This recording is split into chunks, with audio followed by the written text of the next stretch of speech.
इस कार्यक्रम के पुण्यार्चक हैं निवेदक सकल दिगंबर जैन समाज, सतना, मध्य प्रदेश। धर्म प्रेमी भव्य आत्माओं, भगवान सिद्धों की आराधना करते हुए सिद्ध गति को प्राप्त करने की इच्छा से सिद्धों के गुणों में आकृष्ट होते हुए आचार्य पूज्यपाद भगवान ने सिद्ध भक्ति करते हुए जो सिद्धों के सुखों का वर्णन किया है, उसी वर्णन को हम पिछले कई दिनों से पढ़ रहे हैं, सुन रहे हैं और गुनगुना भी रहे हैं। पढ़ने सुनने के साथ साथ एक गुनगुनाना भी बहुत अच्छी चीज होती है। गुनगुनाना समझते हो? गुनगुनाना उस चीज को होता है जो चीज हमारे हृदय में बसने लगती है। कभी कभी जब आप लोगों को कुछ गाना नहीं भी आता है, कुछ बोलना नहीं भी आता है, तो भी आप कभी कभी गुनगुनाते होंगे। गुनगुनाना जानते हो? ये भी एक बहुत अच्छी चीज है।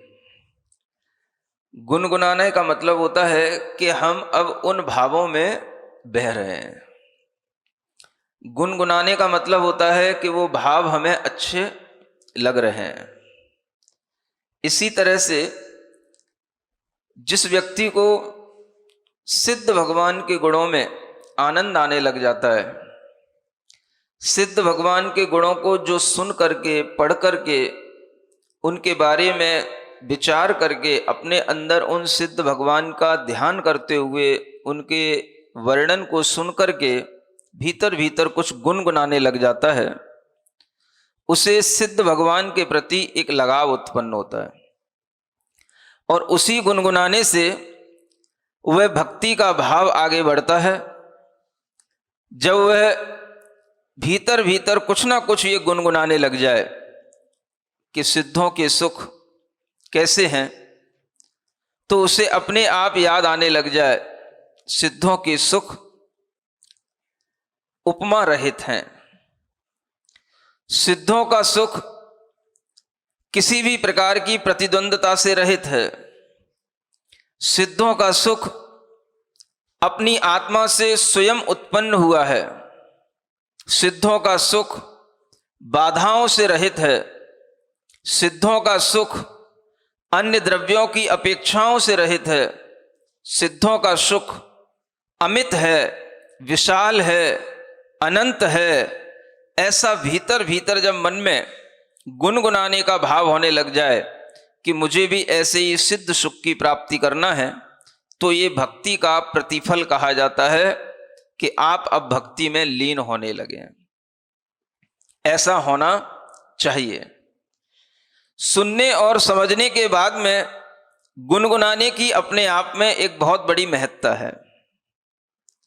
और वह गुनगुनाना तभी होता है जब आप किसी गीत को सुनते हैं और वह गीत आपको अच्छा लगता है। भले ही आपको वह गीत पूरा बोलने में नहीं आता है, लेकिन फिर भी आप कुछ ना कुछ गुनगुनाते हैं। इसी तरह से जब आप कुछ सुनते हैं, समझते हैं, तो आपके भीतर एक गुनगुनाहट पैदा होनी चाहिए। जब वो गुनगुनाहट पैदा होगी तब आपको लगेगा, जो यहां प्रश्न पूछा गया है राजा श्रेणिक के माध्यम से, कि मैं क्षणभंगुर जीवन जी रहा हूं अपने लिए, इसका मतलब क्या है? इसका मतलब यही है कि हम अपना जीवन अपने लिए जिएं, अपनी आत्मा के लिए जिएं, और अपनी आत्मा का जीवन समझने के लिए, उस जीवन को जीने के लिए भी हम सिद्ध भगवानों का भी स्मरण करें। क्योंकि जिन्होंने अपना जीवन जी लिया है और जो अपना जीवन ही जी रहे हैं, ऐसे सिद्ध भगवंतों को याद करते हुए हम उनसे ये सीखें कि अपना जीवन जीने में ही परम आनंद है। और यह आनंद आपको उपलब्ध होगा तो आप उन अरहंतों को, उन सिद्धों को याद करेंगे, और उनको याद करके ही आपके अंदर इस आनंद की बरसात होगी। और ये बरसात तभी होती है जब हम भीतर से कुछ गुनगुनाने लग जाएं। अगर आपको कुछ भी नहीं आता है तो ओम अरहम नमः, ओम अरहम नमः, ओम अरहम नमः इतना भी गुनगुनाते रहोगे तो भी सिद्ध भगवान से आपकी लगन लगी रहेगी। यह भक्ति का एक तरीका है। यहां जो भक्ति कही गई है वो स्पष्ट शब्दों में कही गई है, और उसी भक्ति को करते हुए जब हम इन भक्ति के भावों को समझ करके भीतर कुछ स्पष्टता नहीं भी होती है और फिर भी हमारा भगवान के प्रति लगाव हो जाता है, तो वह एक गुनगुनाने के माध्यम से हमारे अंदर प्रकट होने लग जाता है। जब हम आपसे पूछें, आप सिद्धों के बारे में कुछ जानते हैं, और आप इतना सुनकर के भी कहें कि महाराज जानते तो हैं, मगर आप ये मत पूछ लेना कि क्या जानते हैं।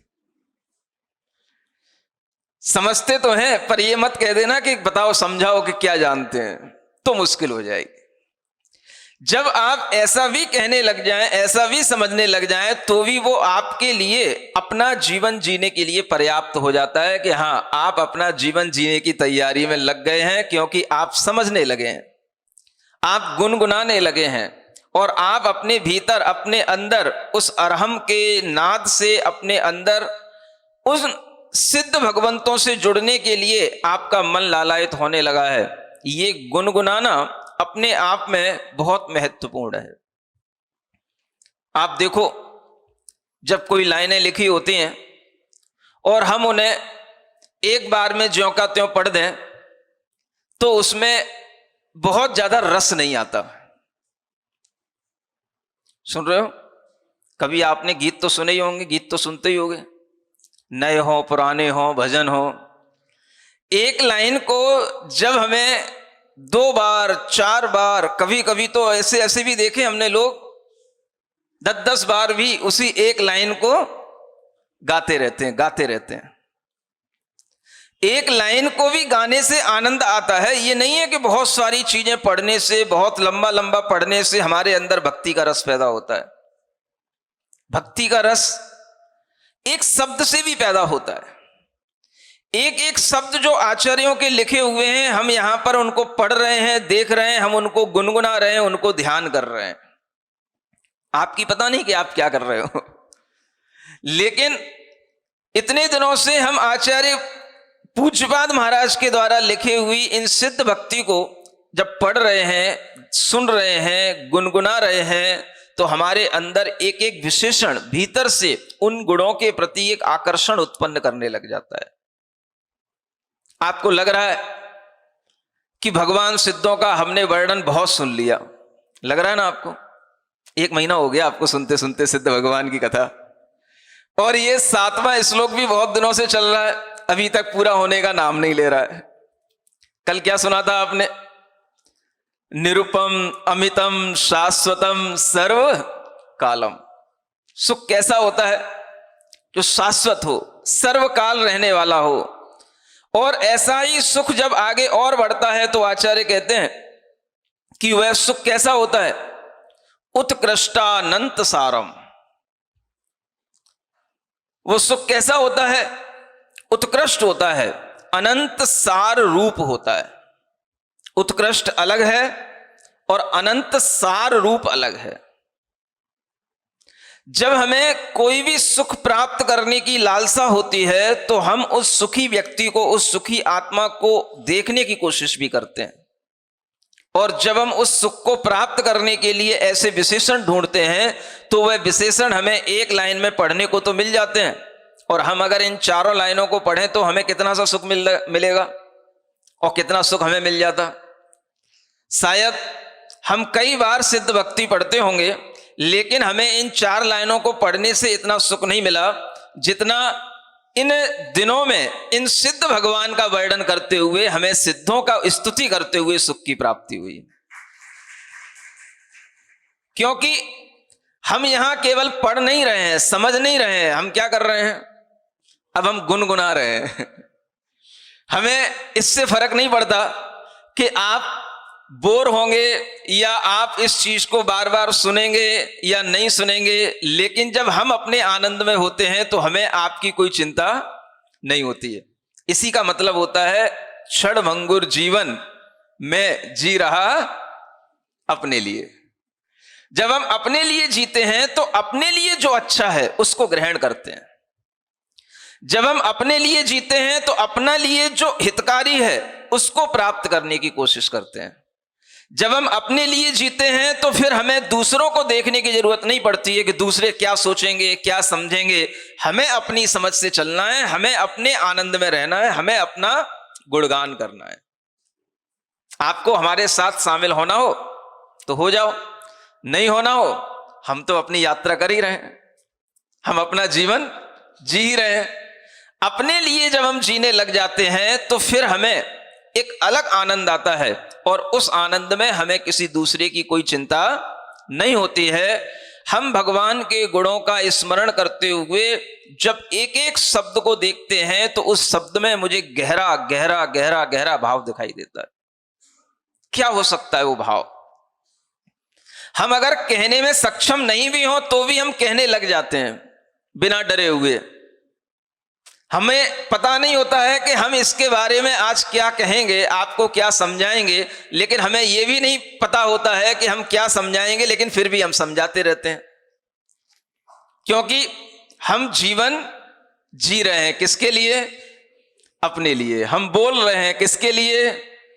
बोलो, तुमसे बुलवा रहा हूं लेकिन किसके लिए बोल रहा हूं? अपने लिए। मैं सुना रहा हूं किसके लिए? अपने लिए। मैं स्वयं ही सुना रहा हूं, मैं खुद ही सुन रहा हूं। बीच बीच में आप दिख जाते हो तो पूछ लेता हूं आप भी सुन रहे हो कि नहीं सुन रहे हो।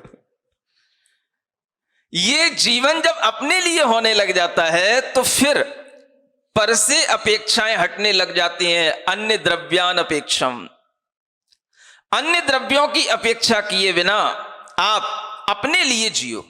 और जब आप अपने लिए जियोगे तब आपको पता पड़ेगा कि हम अपने लिए क्या प्राप्त करने योग्य है, क्या हमें अपने लिए प्राप्त करना है।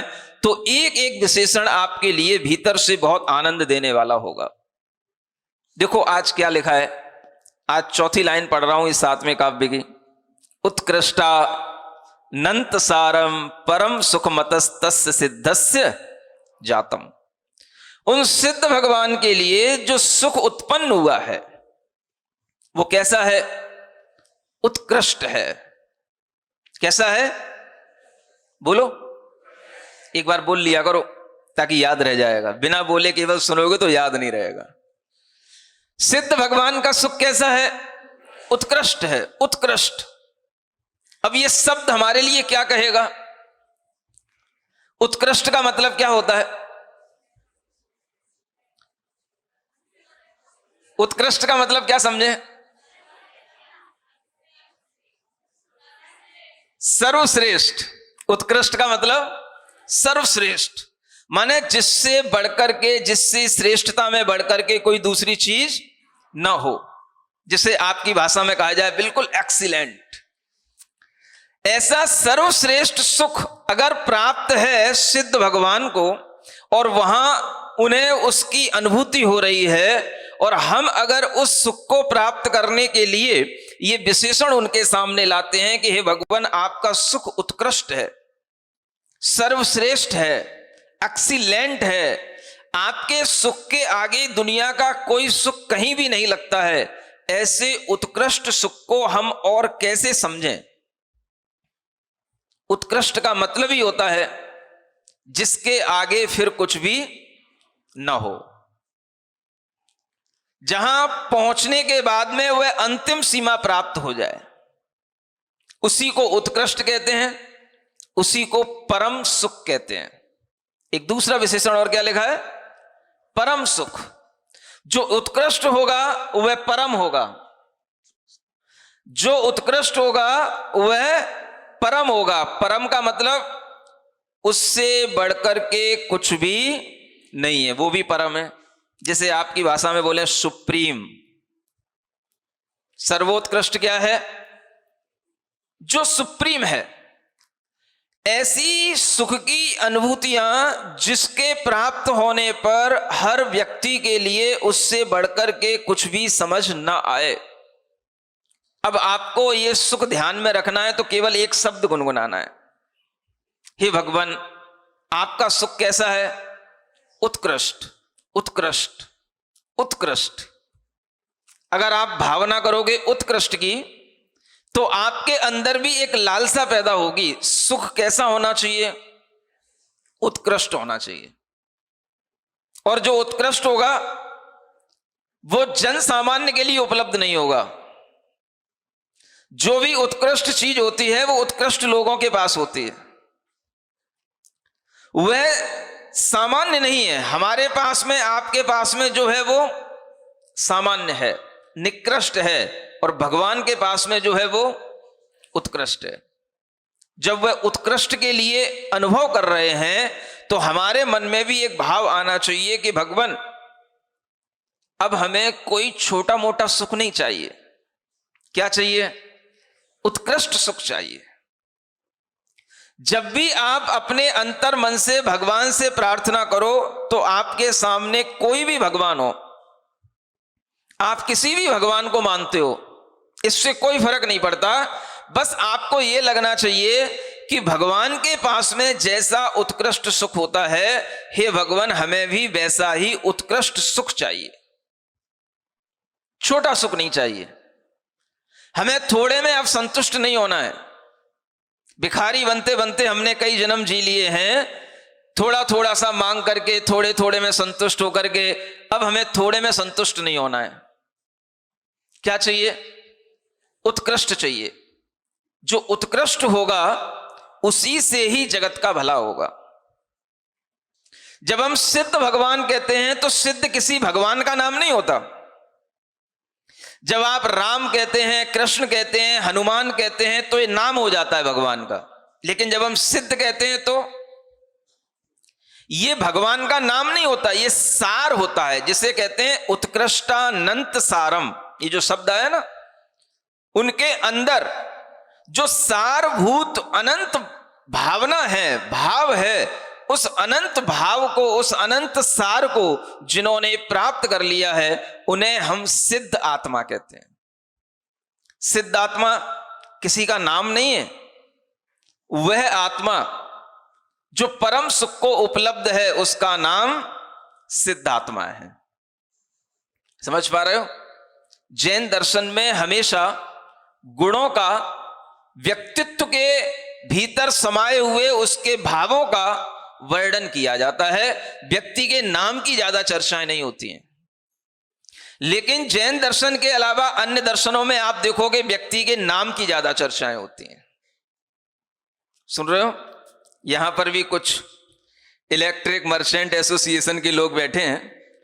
आप समझें कि अगर हम व्यक्ति के नाम की चर्चा करते हैं तो सिर्फ हम व्यक्ति तक सीमित रहते हैं।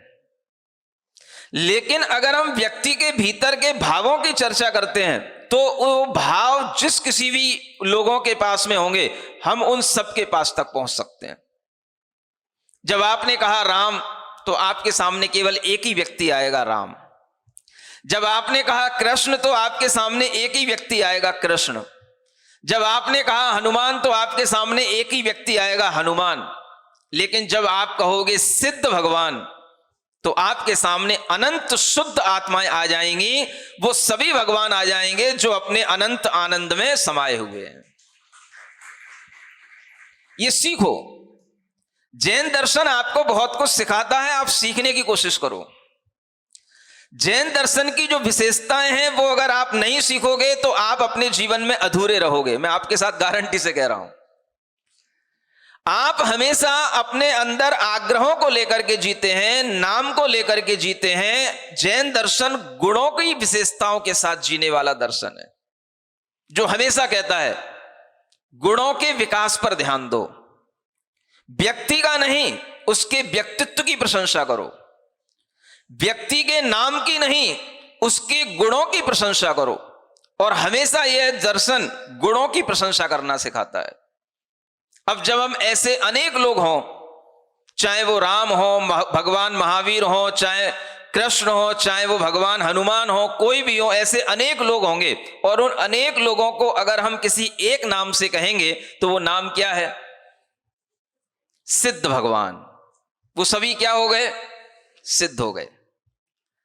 जब आप सिद्ध बोलोगे तो उसमें सब समा जाएंगे, अरहम बोलोगे तो उसमें सब समा जाएंगे, लेकिन अगर आप कोई एक नाम लोगे तो उसमें एक ही व्यक्ति आपके सामने खड़ा दिखाई देगा, एक की ही सूरत नजर आएगी। लेकिन जब आप सिद्ध बोलोगे तो अनंत शुद्ध आत्माएं आपको समझ में आएंगी।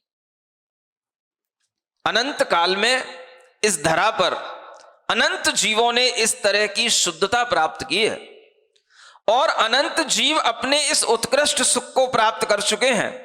जब हम उस उत्कृष्टता की ओर जाते हैं तो हमारे अंदर यह भान हो जाना चाहिए कि जो उत्कृष्ट है वही अनंत सार वाला पदार्थ होता है। सार समझते हो? सार, सार के साथ में यहां पर अनंत विशेषण लगाया है। सार कैसा होना चाहिए? अनंत रूप में होना चाहिए।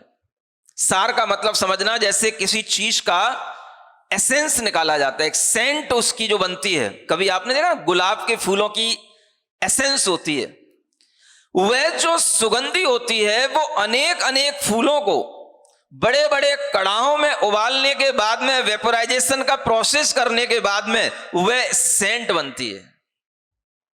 वो प्रोसेस चलता है। कभी आप कन्नौज वगैरह जाओ तो आप देखना यूपी में, वहां बड़े बड़े ऐसे कढ़ाए हैं जिनमें बड़े बड़े फूलों की सुगंधें निकाली जाती हैं। वो सारभूत जो चीज बनकर के आएगी उसके पीछे अनंत द्रव्य पीछे शामिल होगा, लेकिन जो वो सारभूत एक बूंद भी होगी तो वो एक बूंद आपके लिए किलो किलो टनों टनों उस पानी को या दूध को या उस पदार्थ को महकाने में कारण बन जाएगी। उसको कहते हैं अनंत सार।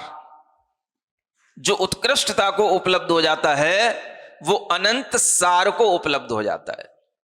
उसमें सार अनंतता के साथ में आ जाता है, फिर आप उसकी गणना नहीं कर सकते हैं।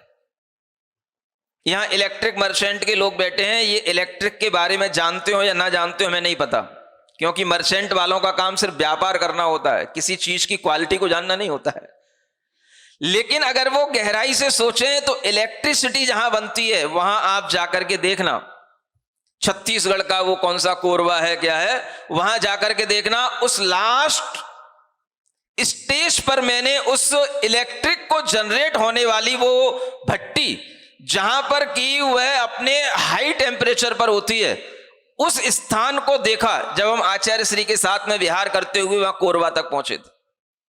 और वहां लोगों ने वो इलेक्ट्रिसिटी जहां बनती है वो लास्ट स्टेज बिल्कुल ऐसा कि ना वो लाल दिखाई देता है, जो वो पदार्थ है, कोयला कह लो कुछ भी कह लो, इतना गर्म हो जाता है, इतनी लास्ट स्टेज पर होता है कि वहां पर सिर्फ जो है लाल पीली सफेद सी बस लाइनें दिखाई देती हैं। वो अग्नि वहां पर इतनी तीव्र हो जाती है और उसके जस्ट बाद बस वो करंट बनना शुरू हो जाती है। वो लास्ट टेम्परेचर तक पहुंचते पहुंचते हीटेड होते होते वह जब आपके सामने वह केवल अग्नि दिखाई देती है तो उस अग्नि के बाद जब करंट बनती है वही उसका सार होती है। उत्कृष्ट टेम्परेचर होने के बाद में वह अनंत सार सामने आता है। थोड़े टेम्परेचर पर काम नहीं होगा। करंट जब भी बनेगी टेम्परेचर कितना होना चाहिए? उत्कृष्ट होना चाहिए। जितना उत्कृष्ट हो सकता है साइंस की भाषा में उतना उत्कृष्ट होना चाहिए। 200 डिग्री 400 डिग्री कितना भी उत्कृष्ट हो सकता है। वो जब इतना उत्कृष्ट हो जाएगा तब जाकर के वो इलेक्ट्रिसिटी उससे क्रिएट होगी। उससे पहले वह आग रहेगी, बिजली नहीं कहलाएगी। सुन रहे हो? उत्कृष्ट प्राप्त होने पर ही अनंत सारभूत चीज सामने आती है, और जब वह अनंत सार उसमें से निकलता है तो फिर उस सार को तुम पकड़ नहीं सकोगे। उसमें एक फ्लो होता है, उस सार को बस तुम एक अनुभव कर सकोगे। करंट को फिर तुम देख नहीं सकोगे। उस हीट को तो देख सकोगे जो उससे जस्ट पहले है, अनंत उससे सार बनने वाला है, उत्कृष्ट टेम्परेचर पर है, वो तो तुम देख लोगे। लेकिन उसके बाद में जैसे ही बिजली बनेगी, जैसे ही वो करंट उससे जनरेट होगी, वो आपको करंट देखने में नहीं आएगी। बता दो किसी ने देखी हो करंट तो। इलेक्ट्रिसिटी मर्चेंट के लोगों से ही पूछ रहा हूं मैं। किसी ने करंट देखी है? छुआ है? बिना देखे ही छू लेते हो? अगर बिना देखे छू लिया होता तो यहां नहीं होते अभी। ना आप करंट को छू सकते हो, ना करंट को देख सकते हो। करंट को छूने की भी कोशिश करोगे तो उसमें आपको कोई भी छूने का एहसास नहीं होगा। वो करंट आपको ऐसे पकड़ेगी कि फिर आप बताने लायक ही ना रहोगे कि करंट कैसी थी। क्या कर सकते हो आप? करंट को भी छू नहीं सकते हो। जो वास्तव में करंट है वो छूने में नहीं आती, वो तो उसका टेम्परेचर का एक झटका होता है जो आपकी बॉडी के लिए घातक सिद्ध हो जाता है। लेकिन वास्तव में ना करंट को हम छू सकते हैं, ना करंट को हम देख सकते हैं। ऐसे ही जो उत्कृष्ट आत्माएं हो जाती हैं, सिद्ध भगवान हो जाते हैं, उनको ना हम छू सकते हैं, ना हम आंखों से देख सकते हैं, लेकिन हम अपने ज्ञान से समझ सकते हैं कि ये उत्कृष्ट अनंत सार को प्राप्त कर चुके हैं।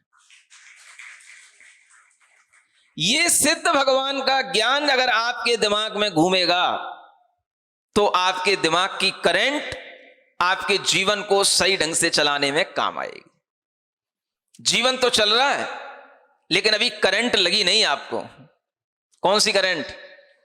जो करंट हम लगाना चाह रहे हैं वो करंट अगर लग जाए, हमारे शरीर के भीतर बैठा हुआ आत्मा ऐसा ही अनंत सुख का स्रोत है, ऐसा ही अनंत सुख को प्राप्त करने वाला परम आत्मा है। ये करंट आपको जिस दिन लग जाएगी उस दिन आपको अपने आप भगवान के गुण गाने के लिए गुनगुनाना शुरू हो जाएगा और आप गाने लग जाओगे, ओम अरहम नमः, ओम अरहम नमः, ओम अरहम नमः।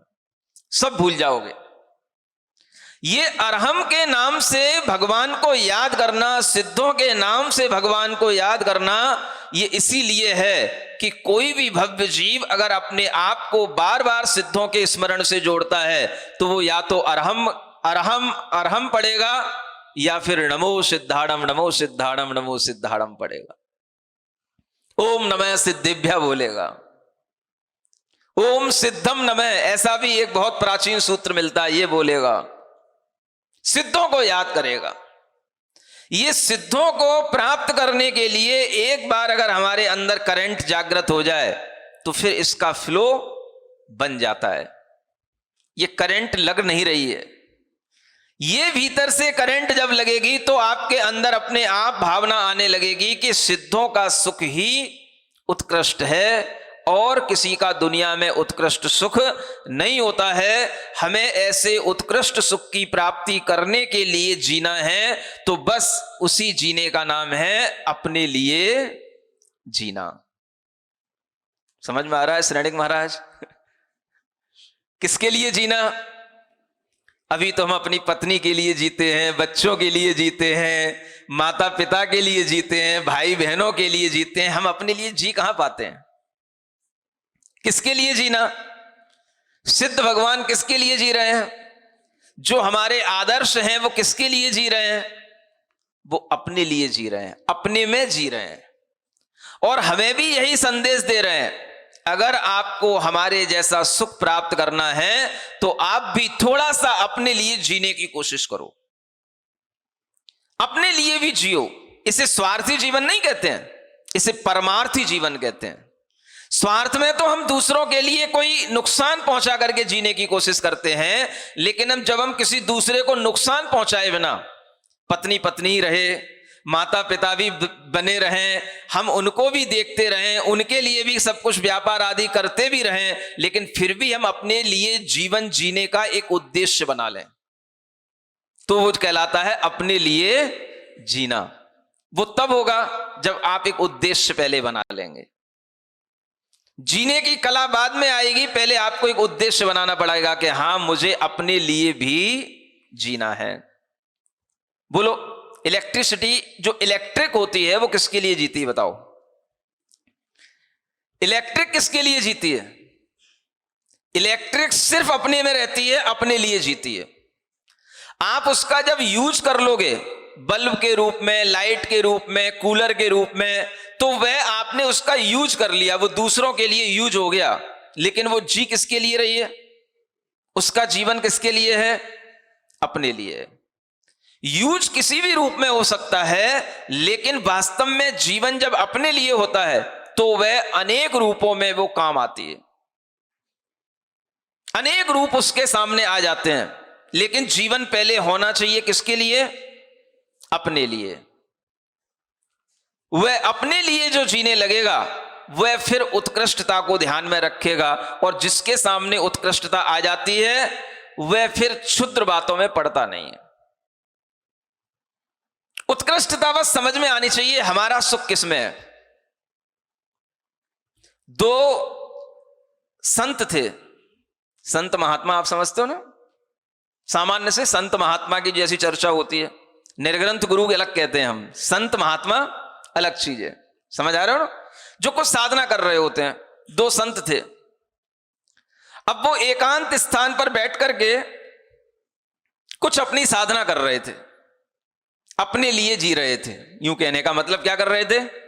अपने लिए जी रहे थे। दूर उन्होंने शहर के बाहर एक अपनी छोटी सी कुटिया बनाई, वहां पर बड़े शांति से जीते थे, और उनके उस जीवन की जो शैली थी, जो ढंग था, उससे प्रभावित होकर के लोगों में चर्चाएं होती थी, देखो जीना हो तो ऐसे सीखना चाहिए, कैसे जिया जाता है।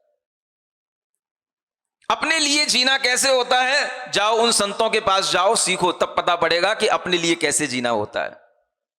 किसी से कोई मतलब नहीं।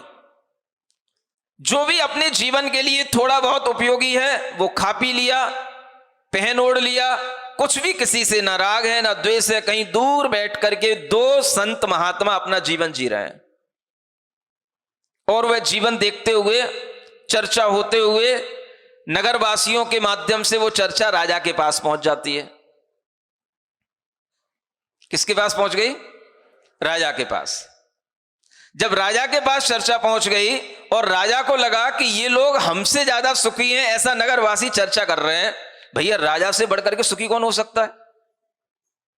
तो राजा के मन में आया कि चलो अपन भी देखने के लिए चलते हैं। किसे देखने चलते हैं? जिन संतों की चर्चा चल रही है, ये बड़े सुखी हैं, उनको देखने के लिए चलते हैं। अब जब राजा चलेगा तो क्या होगा? आगे पीछे बहुत सारा लश्कर होगा उसके।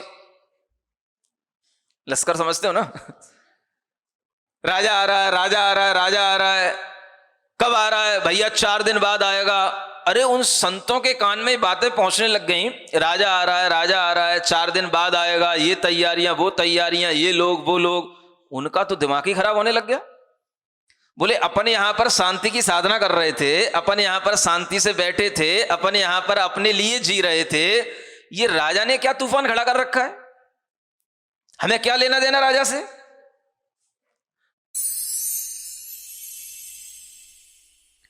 सिरिजिणवाणी जग कल्याणी जग जन मदतम मोहरी जनमण हारी गढ़हर हारी जम जरा भव रोग हरी तिथ्य राणम दिव्य झुणिम जो पढ़ई सुणई मय्ये धारई राणम सौख मणंतम धर्य सासद मोक्ष पदम पावई सासद मोक्ष पदम पावई।